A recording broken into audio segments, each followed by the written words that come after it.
The theme for this year is ruling in the midst of your enemies.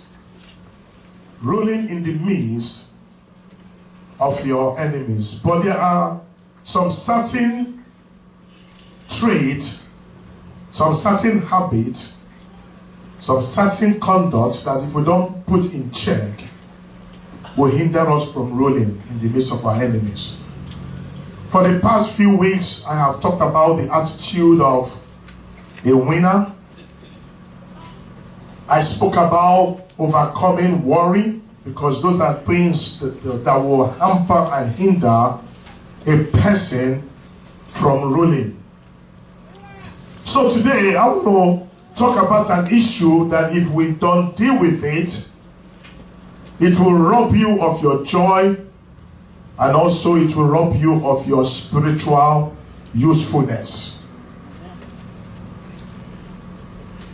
There are a lot of people, good people, Christians, they go to church, they love the Lord, but they are bound in anger, they are bound in hurt, they are bound in resentment, they are bound in bitterness, and the blessed life that we are supposed to live, they are not living it. And today, by the grace of God, I want to talk on a topic. I have spoken on this topic before, but I want to revisit it in a different way so we can be enlightened on how the enemy works, so he will not rob us of our God-given virtues. I want to talk about overcoming the prison of offense. Overcoming the prison of offense. There's a reason why I put the word prison there. The prison of offense. Let's start off by going to the Gospel of Matthew chapter 18 verse 7. I'm going to just read just one line, because that's what I need for this. Matthew chapter 18 verse 7, and it says, "Woe unto the world because of offenses, for it must need be that offenses come." Woe unto the world because of offenses, for it must needs be that offenses come. Let's go to the book of to the Gospel of Luke chapter 17 verse 1. Let's look at a comparable verse.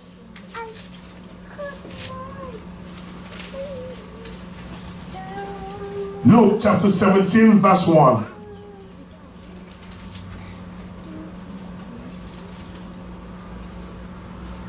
Then he said unto his disciples, "It is impossible, but that offenses will come." I don't want to deal with the woe unto him it comes through. Now, that's not important for today. It is impossible, but that offenses will come. What every one of us should know, if you do not already know it, is that life is going to be full of offenses. No matter how good of a person you are, as long as you live here on earth, you are going to be offended. It's a must. You may be a person that lives at peace with everybody.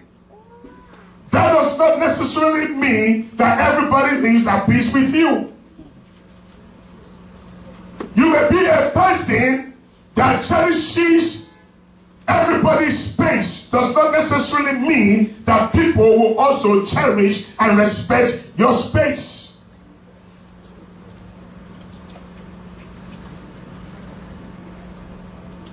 What you exempt from others does not necessarily mean that others will exempt the same thing from you. So this is why we have to be aware that offenses will come. And the preaching of today is how we can deal with it so it will not rob off us our joy, rob off us of our happiness, and destroy our life and what the Lord is doing in us. Someone is going to do something that you don't like, that will offend you. Someone is going to say something that you don't like, that is going to offend you. And the question becomes, how can you be able to overcome offense or offenses so you can be able to live a life to the best that God has ordained for you? How? A life of peace. So we need to understand how to handle it so it will not affect our life, because there are a lot of people that come to church and they are bound in resentment and anger. They have no joy no more in them. Now the question is, what is an offense? The word offense comes from the Greek word called scandalon. Somebody say scandalon. Scandalon. Now you may not understand what scandalon is, but I'm going to explain it to you, and I wanted to buy something that will illustrate what scandalon is, so we can have a visual idea of what scandalon is and what offenses is also why it's called scandalon. Scandalon describes the part of a trap where the bait is attached. The little piece, if you look at a mouse trap, the little piece where you put the cheese or something, that is called a scandalon. That is called a scandalon. If the prey, if the mouse takes the bait, the cheese, it sets off the trap. Are you with me? That is what is called a scandalon. So scandalon means to entrap. It means to ensnare. It means to trip up. It means to cause something or somebody to stumble.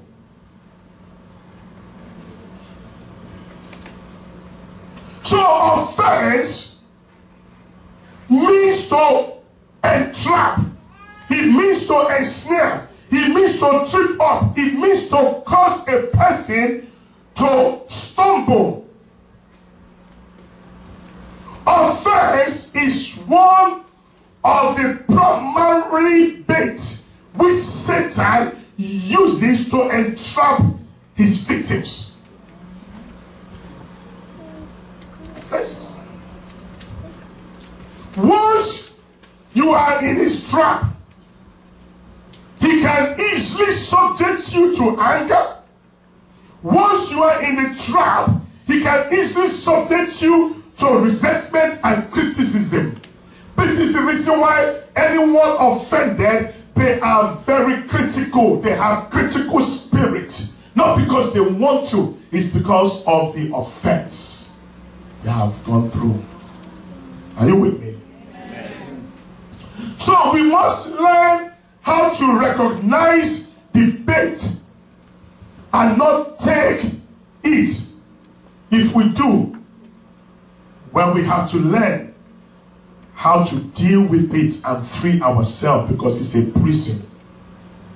Are you with me? Because there are a lot of people that have been offended for many years and they cannot get over the offense.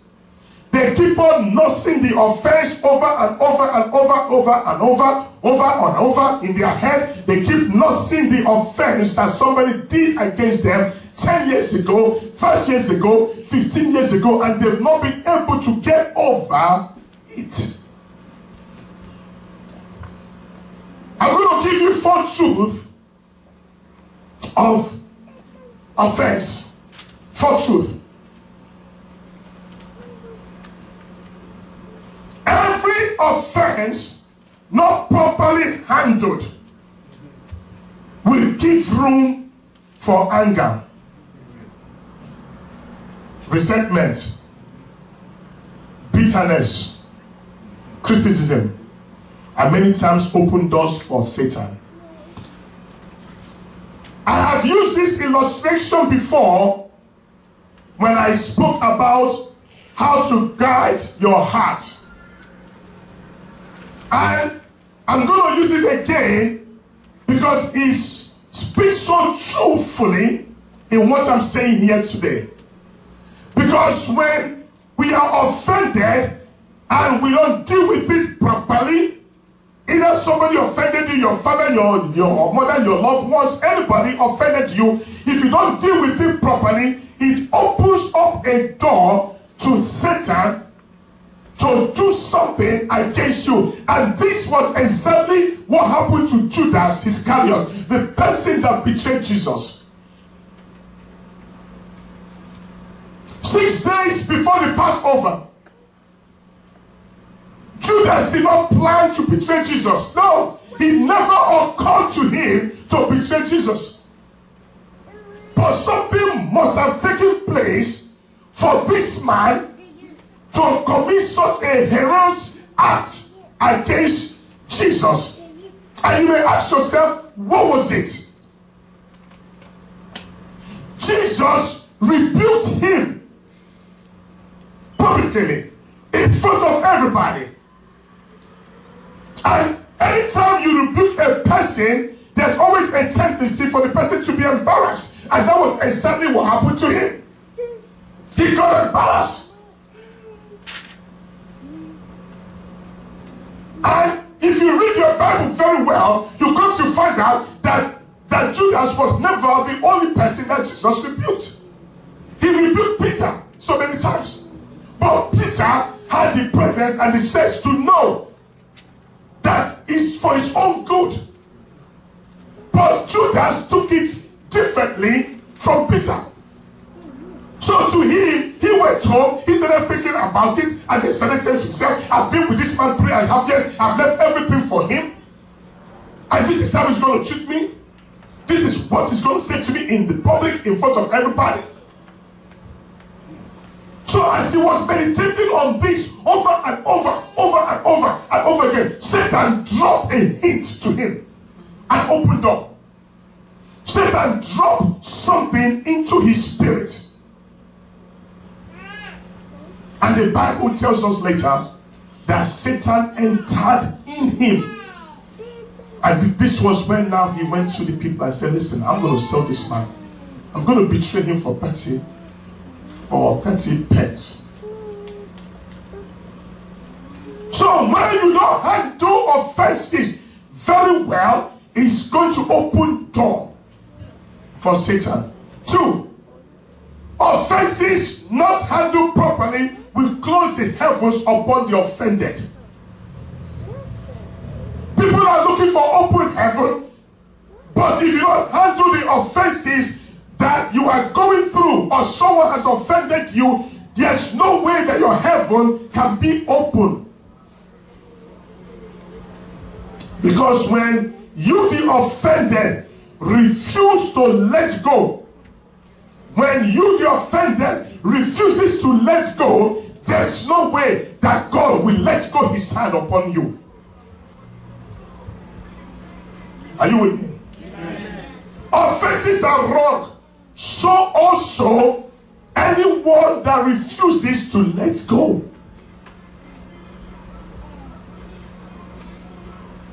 3. Prolonged offenses in due time will birth bitterness.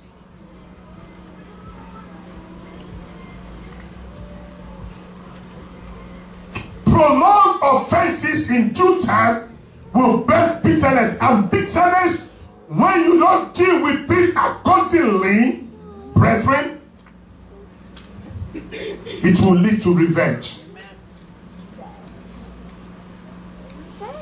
It will lead to revenge. Most people that have been offended and they didn't deal with this properly, in their mind they think, how are they going to revenge for what the person had done to them?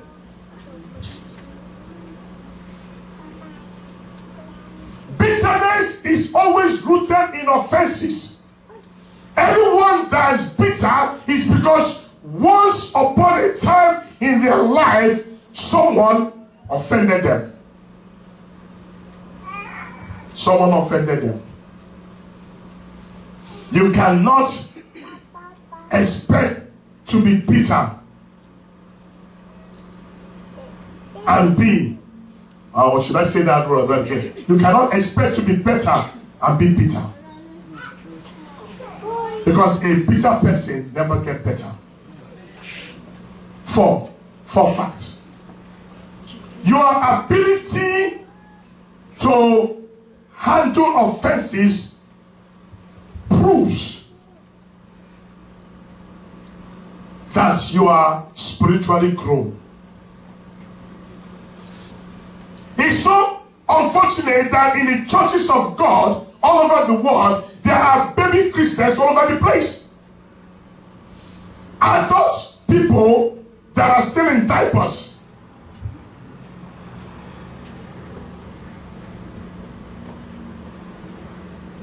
When someone says something to them, they get easily offended, but they don't know that your ability to handle offense is a test of your spiritual growth.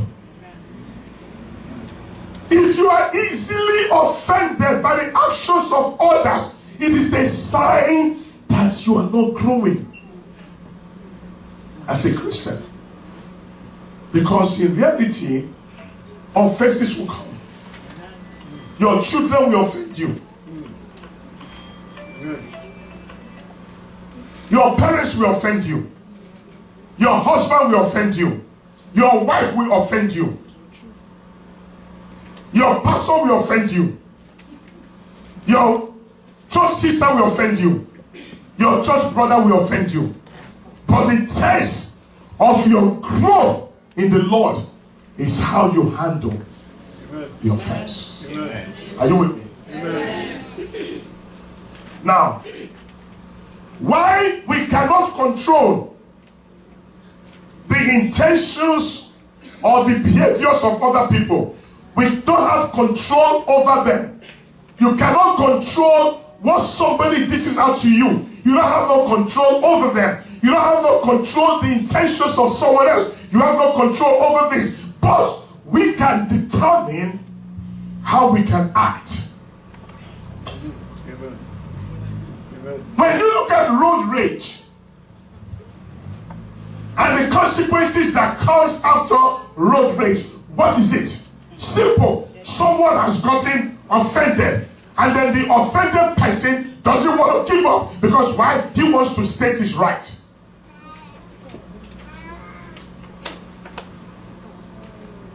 And most of the time it doesn't end well. It doesn't end well. Someone gets offended because they have been cut off, and instead of them to go their way, you don't know who this person is. It doesn't matter to you. In your lifetime again, you may not even see this person. But it's not to go. You say, no, my right has been violated. And you go on and you pursue. And it doesn't end well. So we don't have any control of other people's intentions and behaviors, but you and I can determine how we act towards offense or offenses that will come, because they will come. They will come. There have been mothers that have used their own hands and beat their children to death. Why? Because they were offended by the child. There have been parents that have beat their children to the hospital. Why? Because they've been offended by the child. And they don't know how to control themselves or how to handle it. Okay. How are we supposed to deal with offenses? I'll give you 4 pointers how to deal with it. 1, understand and agree with yourself that offenses are part of life. It's a part of life process, and it is there to test your Christian maturity. It is there. I agree with it. I can step over here, someone can offend me, I have to agree that it's part of life process. Go my way. The second point that you need to know, you have to make a conscious effort not to hold on to offenses by settling it and letting it go. And this is where most people find it so difficult to deal with. They find it so difficult to let it go. You must make every conscious effort to settle whatever offense it is. Once you settle it, let it go. Let it go. A brother said to me on Thursday, and I appreciate that what he said. He said to me that when I'm offended, I say what I have to say and I let it go. Well, that's so true. I just move on. I don't look back, I don't think back, I don't act back, I just let it go. But some people find it so difficult because they play the offense over and over in their head.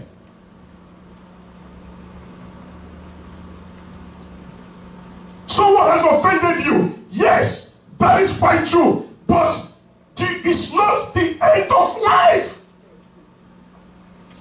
Why do we need to make it the end of life?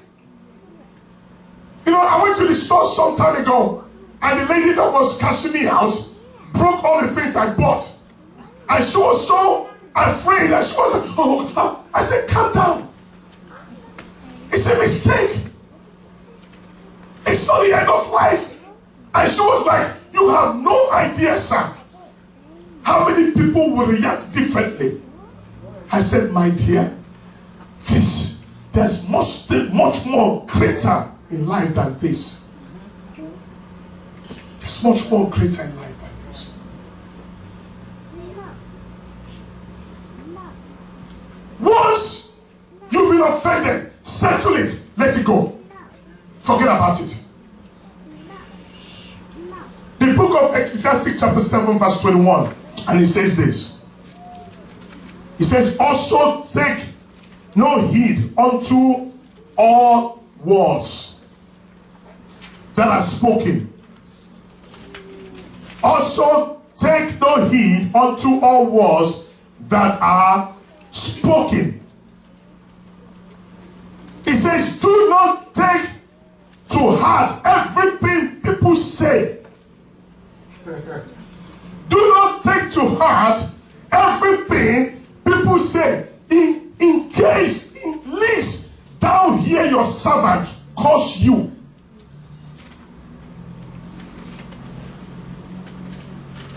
Do not take to heart everything that people say. So why do we take to heart everything that people say?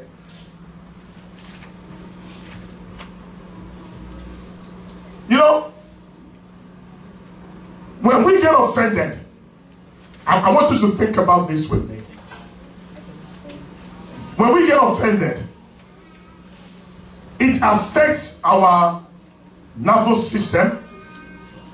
It affects our appetite. It affects our sleep. It affects our entire well-being. Whenever we get offended, we don't eat properly, we can't sleep right. Our entire well-being is so much affected because we've been offended. And the question now is, why do anybody have to go through that instead of you to release it and enjoy your life? Why do anybody have to go through this where your appetite is affected, your sleep is affected? Anything that deprives you from sleeping at night peacefully needs to be dealt with ASAP.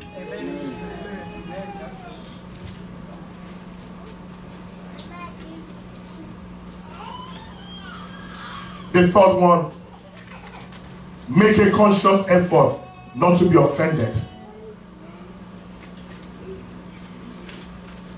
Make a conscious effort not to be offended. Turn your Bibles to the book of Psalm 119. Let me show you something from there. 119 verses 161 to 165. Psalm 119.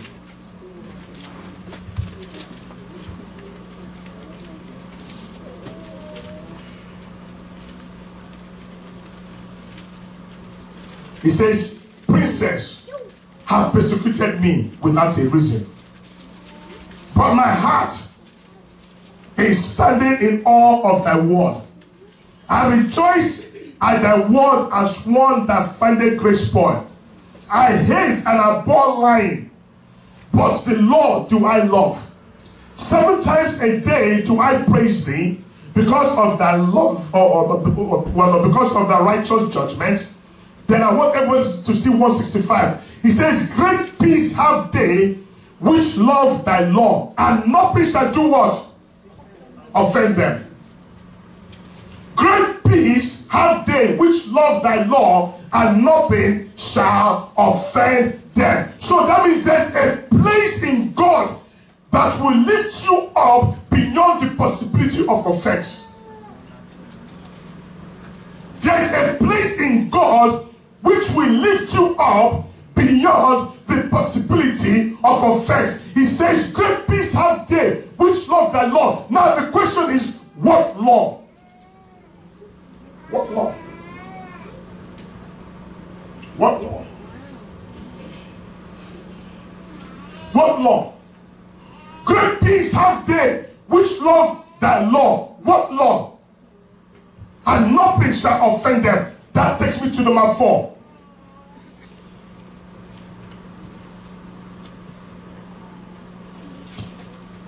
Make sure that your love for God and then your love for man grows daily. Turn your Bible to James chapter 2 verse 8. What law is that?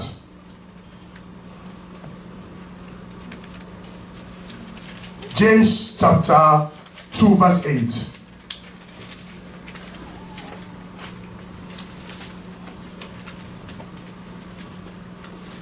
If you want to conquer offenses, hear the law. James chapter 2 verse 8 says, if you fulfill the royal law, according to the scripture, thou shalt love as thyself, you do well. Until you grow in love, you may not grow in handling offenses. Because love covers multitude of sin. Are you with me? Amen. Genuine love for God and genuine love for man is what makes it easy for anybody to walk away, to walk past offenses. Genuine love for God and genuine love for man is what will make it easy for you to walk past offenses. No matter how hard you decide to hold on to offenses, brethren, It doesn't do anybody any good. You're only hurting yourself. You have to understand that offense is an act. It's an action. To be offended is a decision.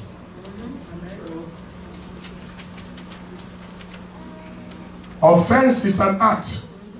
It's an action. But to be offended is a decision. I'm going to round up by going to the book of Ezra, and then you're going to see what the Lord says there. Ezra chapter 9 verse 8. Ezra chapter 9 verse 8. Pay attention to this.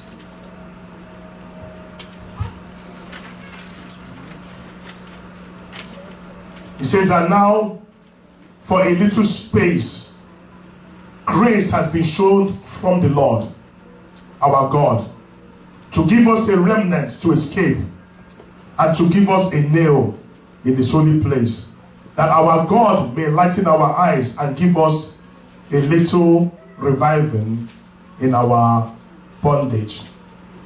What I want you to pay attention is to give us a nail. To give us a nail.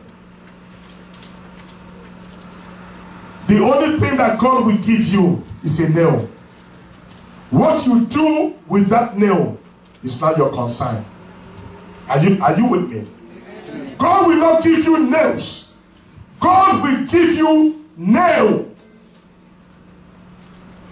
So it is up to you on whatever you want to do with the nail that God has given to you. If you want to use the nail to hang joy, it is there for you. If you want to use the nail to hang happiness, it's there for you. If you want to use the nail to hang all the wonderful virtues that God has given to you, it is there. But if you want to use that same nail to hang bitterness, anger, resentment, and every destructive base, the choice is yours. But you have the nail. You have a nail. No two nails on the nail. So what you decide to do with that nail is your decision. Nobody else. Because nobody else can determine for you what you're going to do with the nail that God has given to you, but only you. Shall we rise?